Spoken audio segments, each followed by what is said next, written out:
تس تس تس تہ تی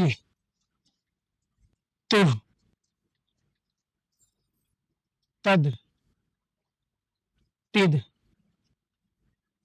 تد زر زر زر تس تس تس تا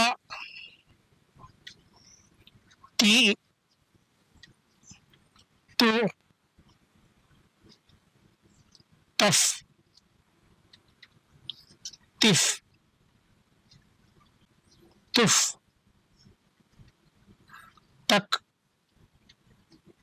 تک تک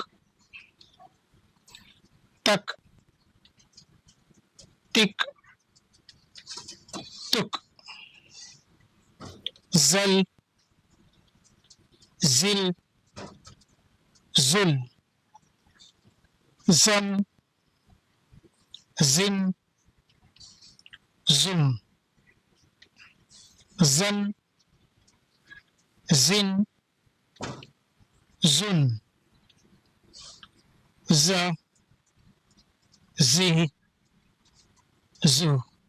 تو امید ہے آپ کو یہ ویڈیو پسند آیا ہوگا. تو چینل پہ اگر آپ نئے ہیں تو چینل کو ضرور سبسکرائب کیجیے. اور یہ 2 حرفی الفاظ نپن بھارت کے تحت یہ سیریز چل رہی ہے. اس پوری سیریز کو آپ ضرور دیکھیے. انشاءاللہ 2 حرفی الفاظ آپ کو کتاب میں کہیں بھی نظر آ گئے تو آپ پڑھ سکتے ہیں. تو یہ بچوں کے لیے بہت ہی مفید ہے. اگر آپ کو آواز میں نوائز وغیرہ آ رہی ہے یا آواز سمجھ میں نہیں آ رہی تو آپ اس کو ویڈیو کو سائلنس کر کے بھی آپ بچوں کو آواز میوٹ کر کے بھی آپ بچوں کو پڑھا سکتے ہیں. تو ملتے ہیں اگلی ویڈیو میں. تب تک کے اللہ حافظ.